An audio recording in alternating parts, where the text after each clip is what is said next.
Hello बच्चों, चलिए आज हम लोग पढ़ते हैं मेटलर्जी में नेक्स्ट लेक्चर में प्यूरिफिकेशन ऑफ मेटल, धातु के शुद्धिकरण में नेक्स्ट प्रोसेस हम लोग पढ़ने जा रहे हैं, कवर करने जा रहे हैं वैद्युत शोधन विधि, इलेक्ट्रो रिफाइनिंग मेथड। और इस इलेक्ट्रो रिफाइनिंग मेथड में उन धातुओं का प्यूरिफिकेशन किया जाता है जैसे copper, zinc, PB, AG, SN, AU, L, aluminium, CR, chromium, nickel, ETC धातुओं का इसके द्वारा प्यूरिफाई किया जाता है।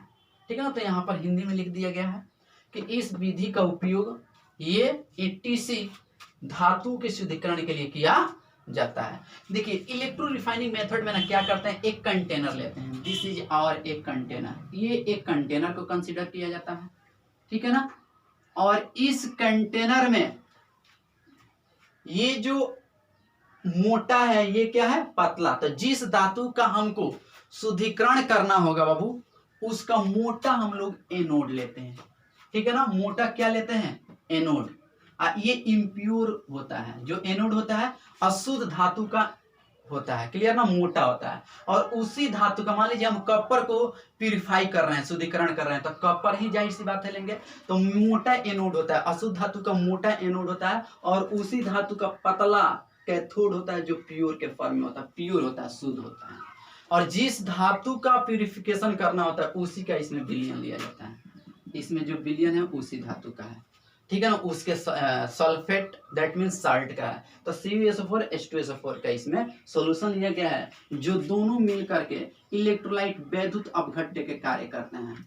वैद्युत अपघट्य, वैद्युत अपघट्य मतलब कि इलेक्ट्रिसिटी पास कराएंगे तो ये आपस में विघटित हो जाएगा, टूट जाएगा। जब इसे इलेक्ट्रिसिटी इस दोनों इलेक्ट्रोड को, ये इलेक्ट्रोड है कैथोड इलेक्ट्रोड, ये एनोड इलेक्ट्रोड, दोनों को बैटरी से जोड़ दिया गया, विद्युत स्रोत से जोड़ दिया गया, जिसमें जो ये एनोड होता है पॉजिटिवली होता है और कैथोड निगेटिवली होता है। जैसे इसे विद्युत धारा प्रवाहित करते हैं तो ये टूट जाते हैं, ये जो इलेक्ट्रोलाइट वैद्युत अपघट्य है टूट जाते हैं, जिस प्रक्रिया को विद्युत विच्छेदन इलेक्ट्रोलाइसिस कहा जाता है। क्लियर। अब इसमें जो इम्प्यूरिटीज होता है इकट्ठा हो जाता है, उसको एनोड मड के नाम से जाना जाता है। Anode mud basically platinum, Sb, ठीक है ना, Ag, ETC धातु होते हैं। क्लियर ना।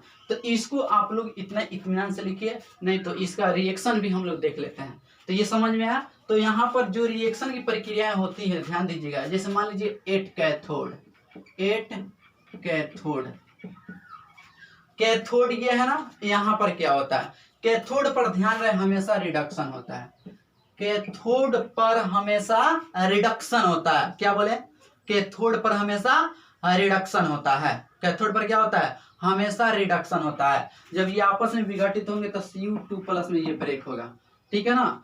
तो यहाँ पर रिडक्शन होगा तो Cu2+ है ना, एक्वस फॉर्म में है, ये इलेक्ट्रॉन गेन करेगा, इलेक्ट्रॉन गेन करेगा तो कॉपर सॉलिड बन जाएगा। तो ये जो कॉपर मिलेगा ना एकदम प्योर मिलेगा। कैसा मिलेगा, प्योर। इसी प्रक्रिया को देखते हैं 8 एनोड।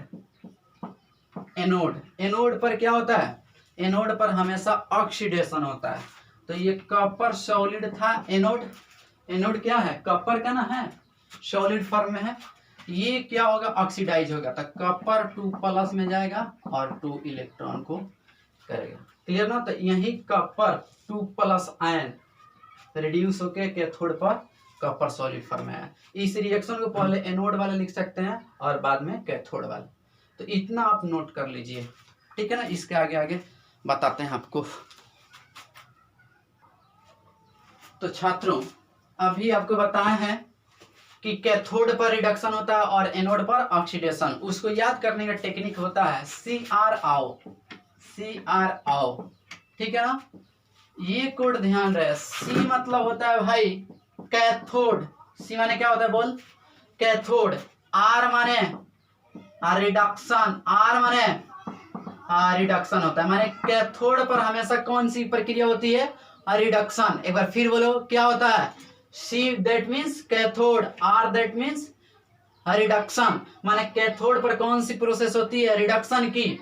ऐसे ही A माने की एनोड, बोल एक बार, क्या बोले, A माने की एनोड और O माने की ऑक्सीडेशन। ऑक्सीडेशन को शॉर्ट फॉर्म में लिख दिया। ठीक है ना। तो सी मतलब आर, सी आर, ठीक है ना। Cathode, are reduction. कैथोड पर हमेशा कौन सी प्रोसेस होती है, रिडक्शन की। ए फॉर एनोड, एनोड, और ओ फॉर ऑक्सीडेशन, माने एनोड पर कौन सी प्रोसेस होती है, बोलना, ऑक्सीडेशन। तो ये कोड ध्यान रहे, सी आर आओ, सी आर आओ, सी आर आओ। तो इस मेथड से हम लोग याद करने का तरीका को समझ सकते हैं क्या होती है, ठीक है ना, हमेशा याद रहे। अब यहाँ पर स्टेटमेंट बाबू किया गया है, इसी के बारे में लिखे हैं भाई कि इस विधि में एनोड अशुद्ध धातु का मोटा इलेक्ट्रोड होता है। ये जो एनोड है मोटा है ना, ये इलेक्ट्रोड अशुद्ध धातु का होता है जिसका प्यूरिफिकेशन करते हैं, लिया जाता है चाहे होता है, एवं शुद्ध धातु का पतला कैथोड लिया जाता है। ये जो होता है ना कैथोड, ये पतला होता है शुद्ध धातु का, क्लियर। चलिए, एवं प्रोसेस कंप्लीट होने पर इलेक्ट्रोलाइसिस प्रक्रिया कराते हैं, तो ये विद्युत विच्छेदन की प्रक्रिया होती है। होने पर अशुद्ध धातुएं जिसका ऑक्सीडेशन पोटेंशियल शुद्ध की जाने वाली धातुओं से कम होती है, एनोड के नीचे पेंदी में एकत्रित हो जाती है, जिसे एनोड मड कहते हैं। तो जैसे हम लोग प्यूरिफिकेशन कॉपर का कर रहे हैं, तो उसमें जो इम्प्योरिटीज वाली धातु होती है बताए एजी, प्लेटिनम, एसबी, ईटीसी, ठीक है ना। तो जो इसमें होती है इम्प्योरिटीज, उस धातु का ऑक्सीडेशन पोटेंशियल, ठीक है ना, शुद्ध की जाने वाली धातुओं की अपेक्षा कम होती है, और जो अशुद्धि के रूप में धातुएं होती है उसको एनोड मड के नाम से जाना जाता है। क्या कहा जाता है उसको, एनोड मड कहा जाता है। तो इसको और इसको आप राइट डाउन कर लीजिए कॉपी में। तो छात्रों यहां पर ओवरऑल लिख सकते हैं कि ऑक्सीडेशन पोटेंशियल ऑफ मेटल, माने pure metal, is always greater than, माने greater than oxidation potential of an ion of electrolyte. An ion of electrolyte मतलब होता है, जैसे मान लीजिए CuSO4 इलेक्ट्रोलाइट लिए, तो ये टूटेगा तो Cu2+ और SO4 2-। तो इस धातु का ऑक्सीडेशन पोटेंशियल का मान SO4 2- से क्या होगा, अधिक होगा। उसी बात को इंडिकेट किया गया है। तो देखिए, जिस धातु का हम विद्युत विच्छेदन की प्रक्रिया करें चाहे प्यूरिफिकेशन करें, जैसे मान लीजिए जिंक का प्यूरिफिकेशन करें, तो विद्युत अपघट्य हम क्या लेंगे, तो ZnSO4 लेंगे। यदि Ag ले तो AgNO3 विद्युत अपघट्य लेंगे। यदि Au लेते AuCl3 या कॉम्प्लेक्स फॉर्म में HAuCl4 ले सकते हैं। Sn रहे तो SnSO4 ले सकते हैं। Pb रहे तो PbSiF6, ध्यान रहे। यदि Pb का प्यूरिफिकेशन इस मेथड से करें तो इलेक्ट्रोलाइट के फॉर्म में क्या लेंगे, PbSiF6। अगर कॉपर है तो CuSO4, क्लियर ना। नेक्स्ट पॉइंट लिखा गया बाबू कि इस विधि द्वारा लगभग 99.9% प्योर मेटल प्राप्त किया जाता है। मतलब इलेक्ट्रो रिफाइनिंग मेथड के द्वारा अपन 99.9% मेटल प्राप्त करते हैं, प्योर मेटल प्राप्त करते हैं। तो इसको आप लोग लिख लीजिए कॉपी में। तो हम प्यूरिफिकेशन कॉपर का देख रहे थे, तो जो इम्प्योरिटीज के रूप में धातुएं थी जिसको हम लोग क्या कहते हैं, एनोड मड कहते हैं। Au gold, Ag silver, Sb, ठीक है ना, TeSe Pt प्लेटिनम, ठीक है ना। इसको याद, एनोड मड ये सभी होते हैं। याद करने का तरीका है, आओ माने Au, आगे माने Ag, सब माने Sb, टीचर माने कि Te, से माने कि से पीटे, ठीक है ना। तो इस तरह से याद करते हैं कि आओ आगे सब टीचर से पीटे। एक बार फिर बोलो तो, आओ आगे सब टीचर से पीटे। एक बार फिर बोलो, आओ आगे सब टीचर से पीटे। तो इस तरह से हम लोग एनोड मड को याद रख सकते हैं, इंपॉर्टेंट है, ठीक है ना। चलिए यहाँ पर कुछ एग्जांपल लेते हैं। NaCl मोल्टेन या फ्यूज, ठीक है ना। NaCl मोल्टेन या फ्यूज, मोल्टेन मतलब होता है ना गलित। तो NaCl जाहिर सी बात है इलेक्ट्रोलाइसिस प्रक्रिया करेंगे इस कंटेनर में, ठीक है ना, तो Na+Cl- में टूटेगा। तो हम देखते हैं 8 एनोड 8 कैथोड, ठीक है ना बाबू। तो ए माने एनोड, ए माने एनायन, माने जिस पर निगेटिव होकर के एनायन के नाम से जाना जाता है, तो ये है, ठीक है ना। तो यहाँ पर Cl- है। एनोड पर आपको पता है Cr, एनोड पर हमेशा ऑक्सीडेशन होता है, याद है क्या। एनोड पर क्या होता है, बोल एनोड पर हमेशा ऑक्सीडेशन होता है, माने क्लोरीन Cl2 में क्या हो जाएगा, ऑक्सीडाइज हो जाएगा, क्या कि माइनस है और यहाँ पर इसका ऑक्सीडेशन स्टेट 0 हो जाएगा। तो माइनस से 0 गया माने ऑक्सीडेशन स्टेट क्या हुआ है, बढ़ गया, माने कि यहाँ पर ऑक्सीडेशन हुआ है। ठीक है ना, इसको बैलेंस कर सकते हो, यहाँ पर एक इलेक्ट्रॉन निकलेगा, यहाँ पर बैलेंस कर सकते हैं, क्लोरीन 1 है तो क्लोरीन 1 करने के लिए 1/2 लगा देंगे। ऐसे ही एक कैथोड, C माने कैथोड और C माने केटायन, माने जिस पर पॉजिटिव है, तो ये एक इलेक्ट्रॉन गेन करेगा, क्या हो जाएगा, Na सॉलिड। तो ये सोडियम कहाँ मिलेगा हमको, कैथोड पर मिलेगा। क्लियर ना, कंफ्यूजन तो नहीं है। इसको हम डाउन प्रोसेस के नाम से जानते हैं।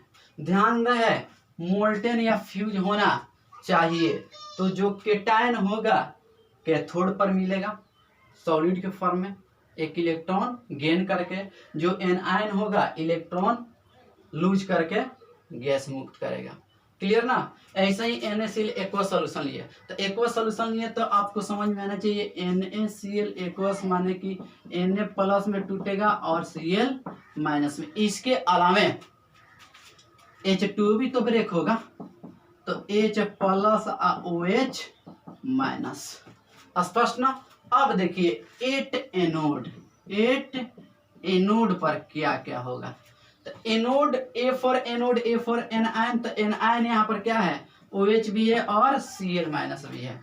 तो ध्यान रहे पॉली एनायन रहे, माने जाना में जिस एनायन में निगेटिव हो और एटम की संख्या 2 या 2 से अधिक हो, तो हमेशा वहां ध्यान रहे वो कभी भी नहीं आता है। ठीक है ना, तो यहाँ पर क्या आएगा, Cl माइनस आएगा।